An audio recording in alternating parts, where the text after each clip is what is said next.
तो आज मैं आप लोग को बताने जा रहा हूँ क्लास 10th का पीयूषम द्वितीय भाग। और मैं जितने भी इसमें कहानी कविता मंत्र हैं उसको मैं हिंदी में बताऊंगा, क्योंकि बहुत सारे स्टूडेंट्स को संस्कृत में समझ में नहीं आता है। तो चलिए स्टार्ट करते हैं। तो यहाँ पर आप लोग देख सकते हैं मैंने इसको हिंदी में लिखा है।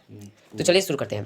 पहले हम लोग का उपनिषद है। उपनिषद को हम लोग जान लेते हैं। उपनिषद वैदिक साहित्य के अंतिम भाग में उपनिषद के दर्शन के सिद्धांतों का प्रतिपादन किया गया है। इसमें सभी जगह परम पुरुष परमात्मा की महिमा का गान किया गया है।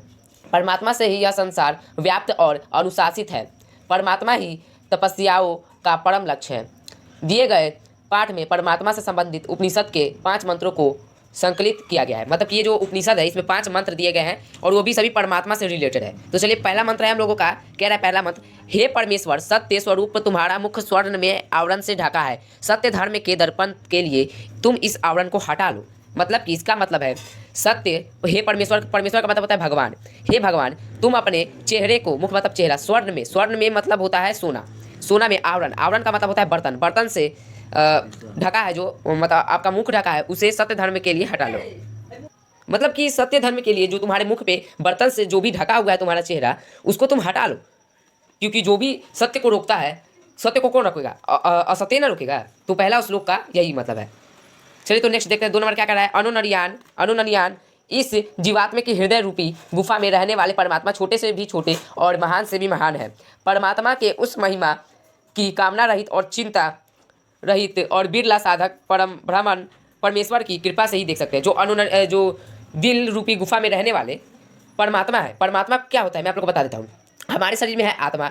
जब किसी भी व्यक्ति की मृत्यु होती है तो उसकी जो आत्मा होती है वो ऊपर जाकर परमात्मा हो जाती है। आत्मा जब आप जिंदा रहते हैं तो आप में आत्मा रहता है, और आत्मा जब कोई व्यक्ति मर जाता है तो आत्मा ऊपर जाकर परमात्मा हो जाता है। उसी को ही परमात्मा कहते हैं। आत्मा के ऊपर जाने की क्रिया को परमात्मा कहते हैं। नेक्स्ट क्वेश्चन है। तो यहाँ पर परमात्मा क्या है? छोटा से भी छोटा है। छोटा से भी छोटा का मतलब क्या? सूक्ष्म है, और महान से भी महान है। इसको देखने के लिए क्या परम ब्रह्म परमेश्वर की कृपा से ही देख सकते हैं। जैसे कोशिका को ले लीजिए, कोशिका को देखने के लिए किस चीज़ की आवश्यकता होती है? माइक्रोस्कोप की। वैसे ही इसको, परमात्मा को देखने के लिए परम ब्रह्मन परमेश्वर की ही आवश्यकता होगी।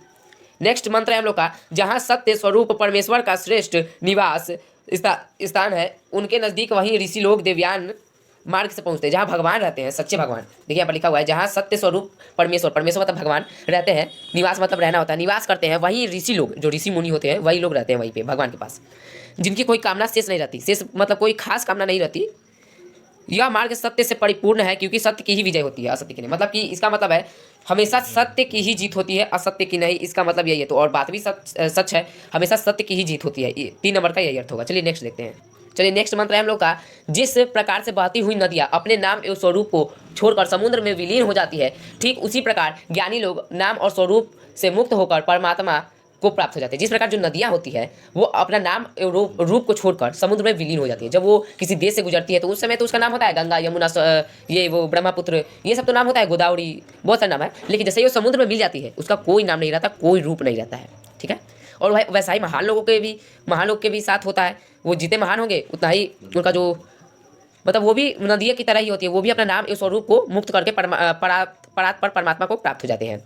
चलिए इसका मतलब यही है, जो ज्ञानी लोग होते हैं वो अपना नाम स्वरूप को नहीं देखते कि मेरा नाम कैसा है, स्वरूप मतलब रूप कैसा है, काला हूँ कि गोरा हूँ, ये सब महान लोग नहीं देखते हैं। महान मतलब क्या? ज्ञानी लोग। नेक्स्ट है 5वां अंतिम, मैं उस अज्ञान अतीत प्रकाश स्वरूप महान पुरुष को जानता हूँ, जो उसे ही जानकर व्यक्ति मृत्यु को पार करता है।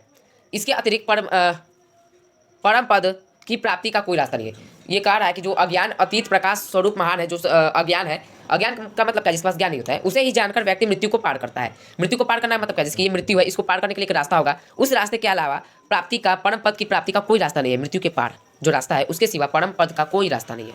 तो ये थे 5 मंत्र। आशा करता हूँ कि आपको ये 5 मंत्र समझ में आए होंगे। अगर आपको 5 मंत्र समझ में आए होंगे तो हमारी वीडियो को लाइक जरूर करिएगा और हमारे चैनल को सब्सक्राइब जरूर करिएगा। और ये था पहला पार्ट, और नेक्स्ट वीडियो मैं लाऊंगा जल्द ही।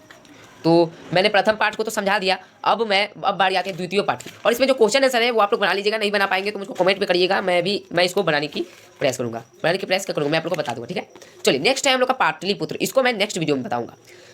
चलिए तो आज की इस वीडियो में इतना ही। अगर आपको ये वीडियो पसंद आई है तो ज़्यादा से ज़्यादा लाइक और सब्सक्राइब जरूर करिएगा। चलिए मिलेंगे नेक्स्ट वीडियो में, तब तक के लिए